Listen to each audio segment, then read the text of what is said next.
America has taken a lot of heat since Putin established his reputation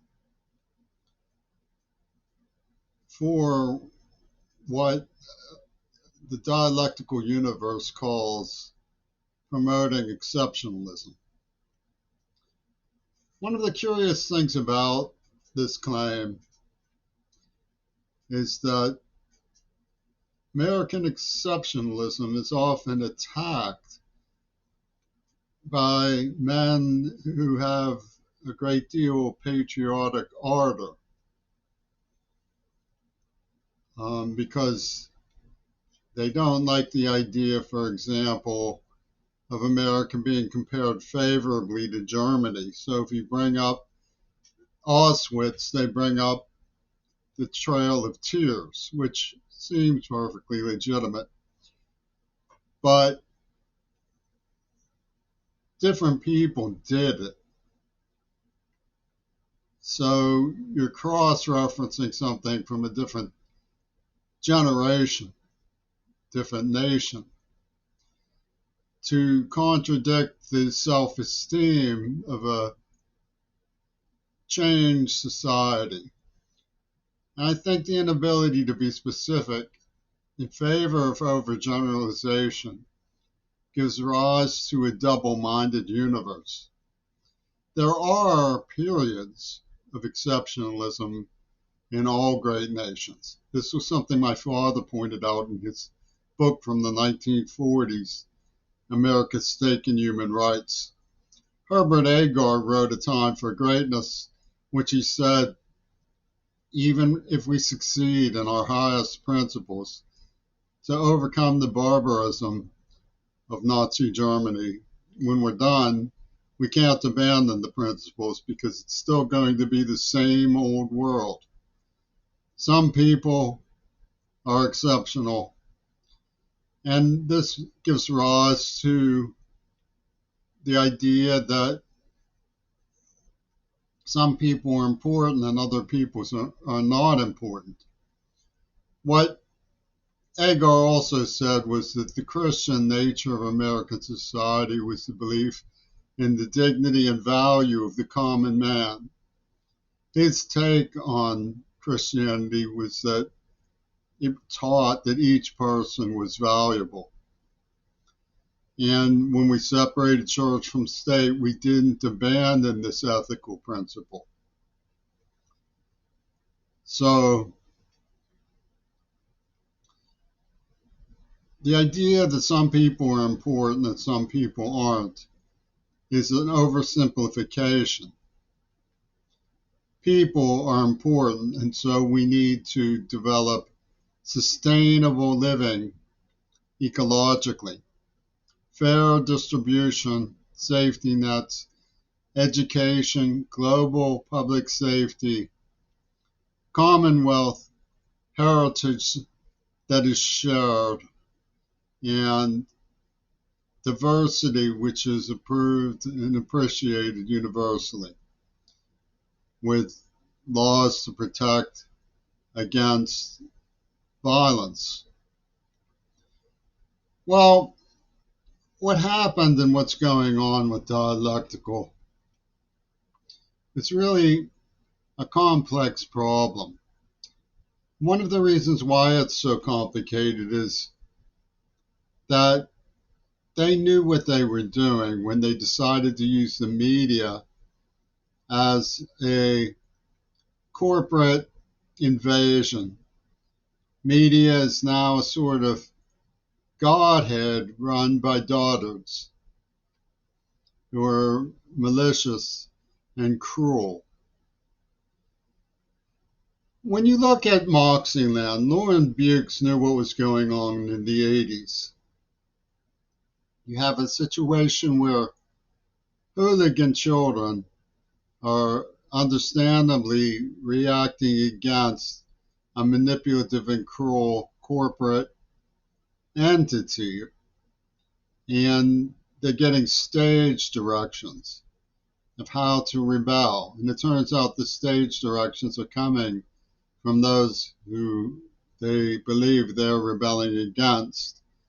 Roger Waters was clear in his mind in working with Lauren Bukes what they wanted to do.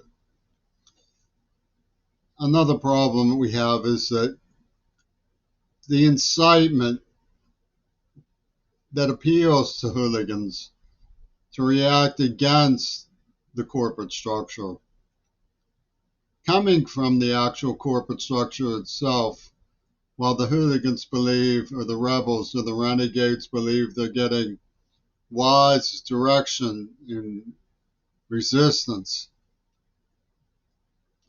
is a situation that came up all through the 80s from the Jeffen Corporation, who were behind the AIDS attack. But the fourth dimensional psychology of Ouspensky and hidden hand Hollywood, the Only Live Twice crowd, the Ian Fleming people put up that movie, No Time to Die, about biological warfare and syncopation with the COVID attack, which I can never forgive them. The thinking of that crowd was that, for one thing, you have a hidden hand God presence, but you also have a fail-safe rebel incitement system because people believe that Lenin died, when in actuality he pulled a Houdini to facilitate this mission. Now, there's a book called The King Never Smiles, and Lenin intoned one of his busy mindsets in his mass studentology. You know, when you hear somebody gets hurt, you get this little tee-hee, glad it wasn't me thing he said.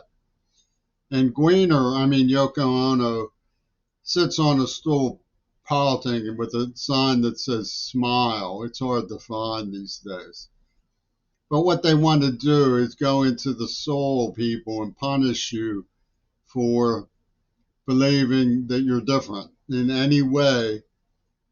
And they use feedback loops. Dr. Proctor was an expert in medical violence. Now take the time to understand this miscarriage, because these people are contradictory about it. He had a acquaintance who he was himself investing in the production of a book about the civil rights movement in Pittsburgh, who he wanted to talk to, who lay dying. And the man said, "Oh, you're going to make money exploiting me." And Dr. Proctor said it was a form of mental illness.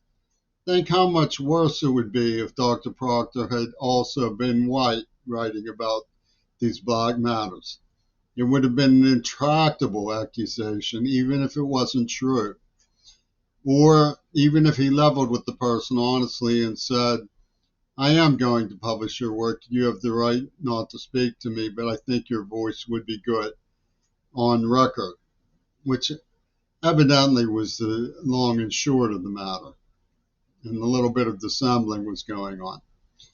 What these people did with me was launched me into a pornographic genocide and dared me to try to find out what was going on, and used me for black markets as a historical object in pornographic genocide. What matters to understand, I think, about all of this is that the idea of a person thinking that they had the right to abuse somebody simply because they hadn't been abused and the abuser had been abused is part of a double-mindedness that discounts the fact that we are all distinct individuals living together in a world of diversity where each of us is important. And when you look at something like the murder of a white person, there's a case I don't like talking about. But the idea is that a black man killed another black man, so they have to pick off a white innocent to settle the score. It's obviously absurd, but you cannot reason with this Yoko Ono clearing the air quid pro quo symbolic circus. You can't, there's nothing you can do about it. And they used me as a hypnotic device. Swami Nosha, who simply attuned themselves to what people craved in media satisfaction, started playing off of my differentiations. The fact that I preferred King Crimson's music to, well, there were some black musicians who I admired greatly, but other than Jimi Hendrix, I didn't spend a lot of time listening to them. Annette Coleman, Miles Davis, I used to really go out of my way to hear some of these musicians play. I never psychologically, you are made to recognize that they're black. And the wall of expectation that you're racist starts to create a structural impediment in your psychology. You're so busy proving you're not a racist to this constant interrogation that you almost become programmed to identify race when you didn't before. And it's self-defeating. It's a self-defeating legacy of this double-minded business. There's nothing wrong with saying that black people should be affirmed into our society. I mean, there's nothing wrong with that at all. But there is something wrong with saying that a black should be victimized anytime a white person is victimized. There are people who recognize this double-mindedness. One way of thinking about it is that people are diverse, and when tragedy befalls you, you do your best to accept it and minimize the damage to others and break from the perpetuation of evil. Another is that you seek justice and remedy, and which is perfectly normal conduct in a civilization. But the real double-mindedness comes in when you just want to victimize someone else who's completely innocent, which is the Israeli method. And it's psychotic. It has nothing to do, they might say it's because they're exceptional, they're chosen, and blame innocent people for the tragedies past, but it doesn't square up with the validation of civilization over barbarism. We are not innocent people accountable for the tragedies of others, but we should do our level best to make ourselves aware of these things. The purpose of grinding these issues on experimental guinea pigs like myself comes from, in part, the Catholic medical community, who are overwhelmed due to the arms race and the lack of intelligent, talented people advocating for Doctors Without Borders, UNICEF, Save the Children, the Palestinian Crescent, and all of the other good works, foundations that exist to protect the innocent, the weak, the helpless, and the poor. And they structured a pornographic genocide out of resentment for their own contributions, apparently. They have come to consider themselves slaves of people who are undeserving. And this is a psychological breakdown. It's a form of mental illness. It's something that we shouldn't be feeding into. But the UW dialectical universe does feed into it. Yoko Ono and the Jeffin Corporation have created a perpetual motion machine of gambling on making themselves important by victimizing innocent people. and they couldn't care less that innocent people are being victimized as long as they become important. Now, what they did with me was that they exploited me. And then they told somebody on their deathbed that I was exploiting them and I was white.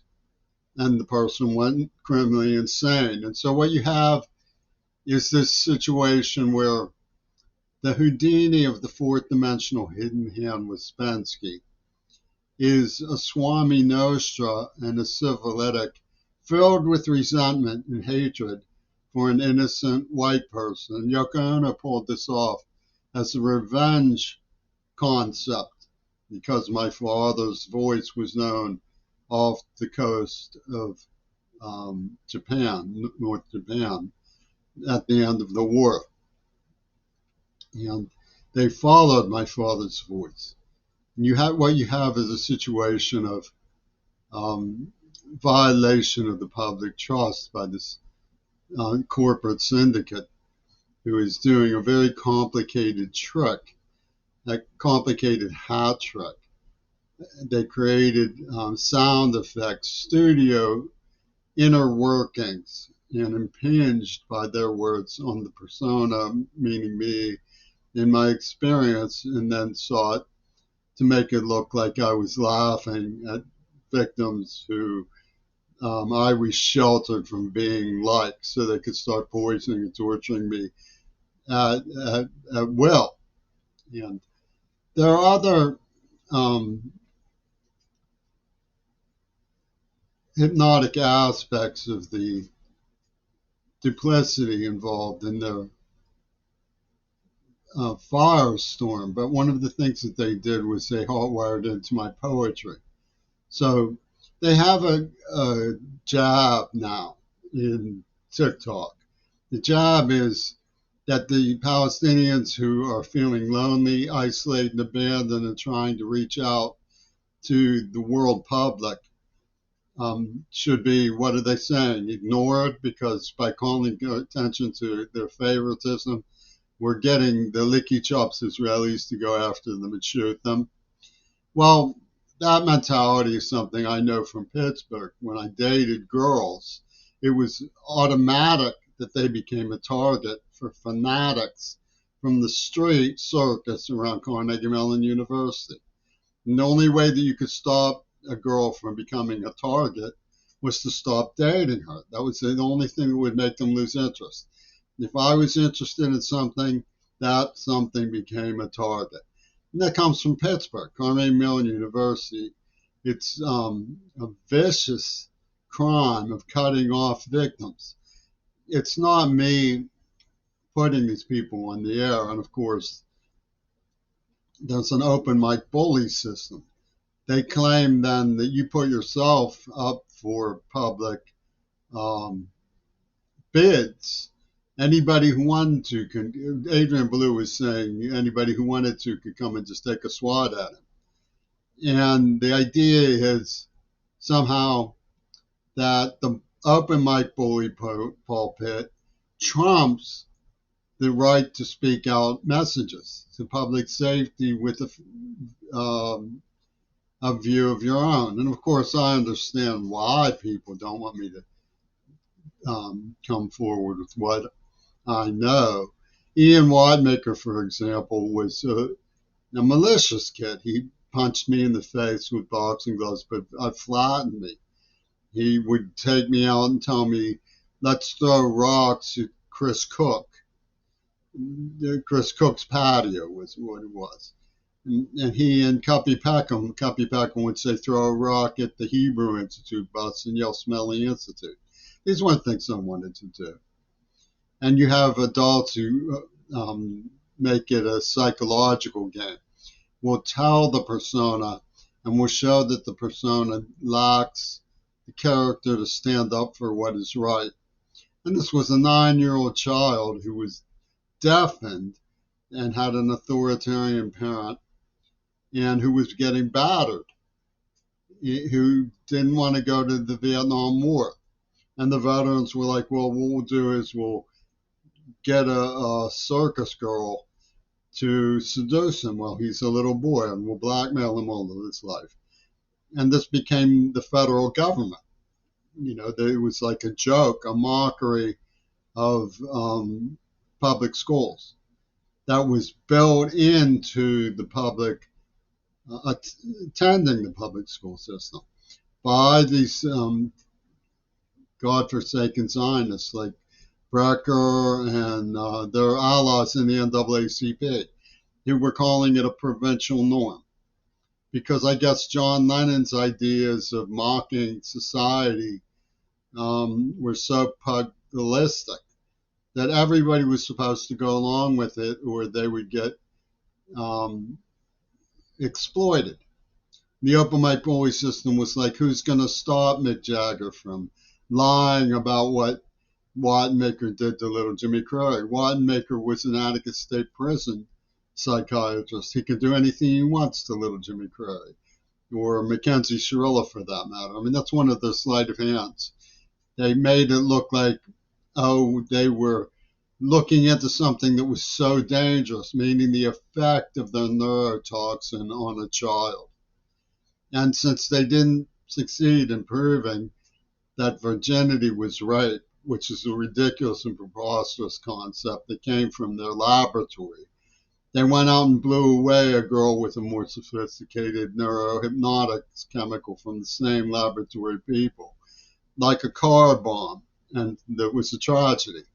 And in order to make a case against Father Mackenzie wiping the dirt from his hands as he walks from the graves of the vinyl solution in East Palestine, Ohio, they abolished the rights of Cleveland public school students too.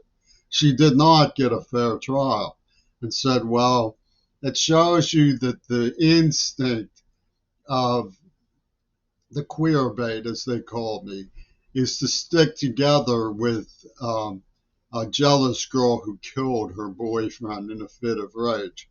So even though we didn't succeed in proving virginity proves rape, we succeeded in proving the diabolical hypnosis potential of the queer bait in his jealous fascinations, and so on and so forth.